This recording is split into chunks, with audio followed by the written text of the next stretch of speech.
Guys, what's going on? James here, and in today's video we are going to be previewing the Tampa Bay Buccaneers versus the Baltimore Ravens. So, like I said guys, we are previewing the third to last game of the Buccaneers season. It's almost over guys, and I'm pretty sad. You know, I am excited. I'm excited that we finally are going to be able to get into the off season, and oh boy, we need an off season at this point, but little sad, because then we're not going to be able to see Bucs football for many, many months, and I don't like going through that. I know none of you guys like going through that as well, so it's sad that we're coming to the end, but hey, we're going to keep on churning out content. We're always going to be talking about the Bucs, so let's just keep on going. So, Bucs versus Ravens. Obviously, the first thing I want to talk about is Ravens quarterback Lamar Jackson. The dude's a beast. Apparently, 6 Buccaneers defensive backs have played Lamar Jackson in college up to this point, which is pretty darn impressive in my mind. So,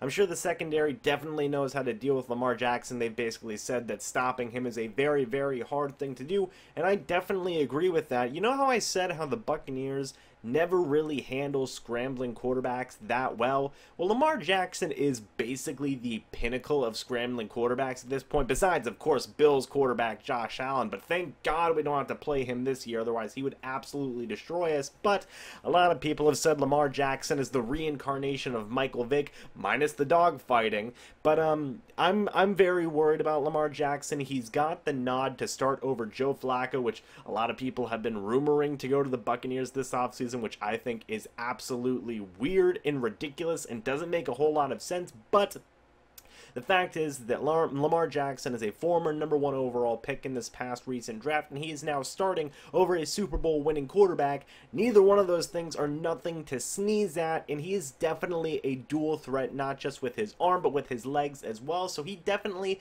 is a force to be reckoned with on this Ravens offense. Also got to factor in budding, young running back Gus Edwards, who has basically taken over the job from Alex Collins, much to my disappointment, because I'm a very big Alex Collins guy. I actually want him to be on the Buccaneers if they ever get the chance to make that happen, but combining those two and combining some receiving weapons like guys like John Brown and Michael Crabtree, a little bit of a sneaky, decent offense the Ravens have got going here. They've definitely been on a hot streak as of late. They've been winning some games. They're definitely looking like a playoff team. They're probably going to get a wild card spot. That still remains up in the air, remains yet to be seen. But as good as the offense is, I am definitely very afraid of this Ravens defense. John Harbaugh, you know, regardless of how old his players get, with guys like Ray Lewis retiring and Terrell Suggs and all these other guys, you know, John Harbaugh manages to get a very impressive defense year in and year out, and if the Ravens really decide to let him go and not keep him anymore as the head coach, he's one of the top guys on my list for being the Buccaneers head coach should he be available, because he just grows these really nice defenses. Whatever you give the guy, you know, he is really pretty much the embodiment of building the scheme around his players. He's developed guys like Tavon Young at the cornerback position. I believe he also has Marlon Humphrey. The dude's got a really nice defense. Eric Weddle's back there as well at the safety position.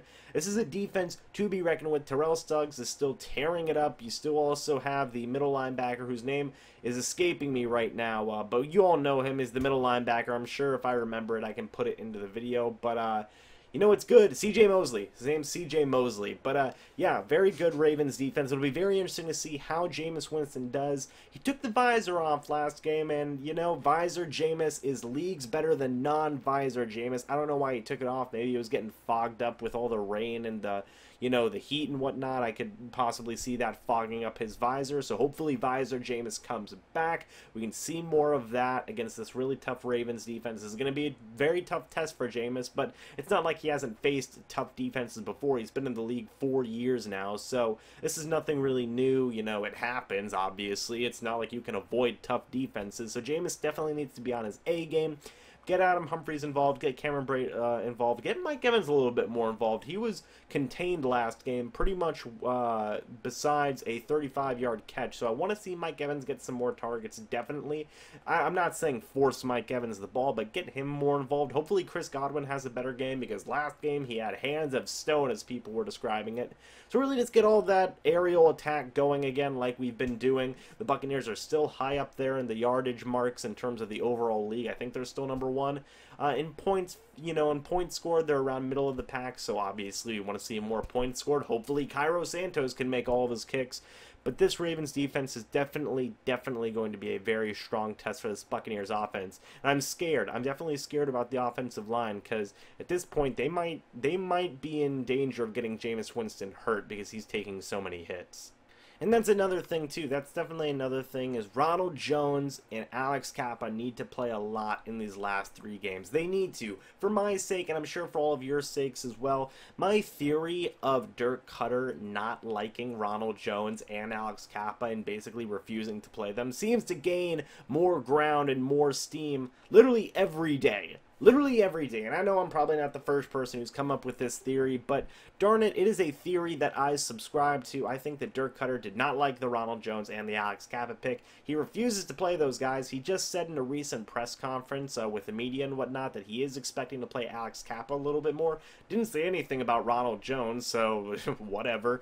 I think that you need to play Kappa out of sheer necessity at this point, and out of the sheer fact that Caleb Benenoch is not very good. He is just really bad. He's really bad. And when you factor in that he's probably going to be going up against Brandon Williams, who's one of the better defensive tackles in the league, kind of an all-around package type of guy, that's not fun. That's not fun.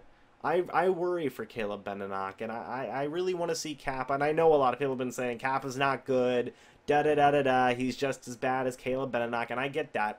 From what we've seen from Alex Kappa, he hasn't been very good, but I'd rather have Kappa get the playing experience rather than Caleb Benenoch. Caleb Benenoch is pretty much done with the team in my mind as a starting right guard, so I figure, well, let's give it to Kappa, get him that experience, and maybe he can actually learn from it and actually get better. And that's kind of what you do with rookies. You play them so they get better. Isn't that crazy how that works, Dirk Cutter? But yeah, hopefully we see a little bit more of Alex Kappa. I know it won't be pretty, but I think it'll be effective in terms of his overall growth and his overall ability to learn and become a better right guard for this team so that he can be good in the future. You know what I mean? And for the case of Ronald Jones, I've just kind of accepted that he's probably not going to be playing a lot these last 3 games either, because Dirk Cutter does what Dirk Cutter does. We'll be seeing a lot of Peyton Barber and Jaquiz Rodgers, which isn't a bad thing.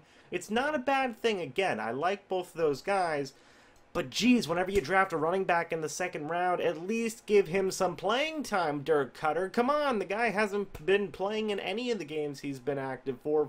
You know, the games that he hasn't been injured in, he's either been inactive or he doesn't play a single snap. What the heck? This is starting to look like John Ross last year with the Cincinnati Bengals. You know, it's just not good. I don't know if Ronald Jones is in Dirk Cutter's doghouse or Dirk Cutter just hates Ronald Jones. I don't know what it is, but I want to see more of the guy so we know what we got in him, you know? That's pretty basic, man. And finally, you know, if Cairo Santos doesn't make his kicks this game, he's probably gone. I really don't, you know, well, maybe he's not. I don't know. They probably just figure, well, whatever, we'll just keep him the last 2 games and not re-sign him. Who knows at this point? I mean, if the Bucs lose tomorrow, or sorry, Sunday. If the Bucs lose Sunday, it's pretty much all a wash. You know, it's over. It's game over, man. You know, so, that would be a demoralizing loss. I know this last loss versus the Saints really sucked, but this would just be like, it'd be just stacking it up. You know, it'd just be stacking it up. I know everybody already pretty much feels that Dirk Cutter is going to be fired for the most part, but that'd pretty much be the like last nail in the coffin. You know what I mean? 7 and 9, I'd probably give him like a 40% chance of staying, maybe even 35, who knows, but yeah, that wouldn't be good for Dirk Cutter at all. So he probably needs to go 2-1 down the stretch here to have a shot of saving his job, but I guess we'll see. Who knows? You know, the Glazers have made some strange decisions before. Maybe they'll make another one, but me personally, I'm interested to see if the Buccaneers would hire a new coach, and that's something I would possibly like to see. Who knows? But then what did you guys think about all this down in the comment section below? I guess if I had to give a final score, I'd probably say, yeah, I'm still going to go with the Bucs winning. You know, I'm still gonna have to do it to them. I'll say Buccaneers 28, Ravens 20. There you go. 28-20 Bucs win. Let me know what you guys think about all this down in the comment section below. What do you think the final score is going to be? How do you think that Jameis Winston's going to do against this really good Ravens defense? Do you think we're going to see a little bit more of Alex Kappa and Ronald Jones? Do you guys want to see that, or do you think those two are pretty much busts? Let me know what you guys think about all this down in the comment section below. I want to know. And, yeah, how do you think Lamar Jackson's going to do? Because that guy's an absolute beast. So, yeah, thank you guys so much for watching. I hope you all enjoyed. And as always, I'll see you in the next video. But until then, and as always, goodbye for now, and go Bucs.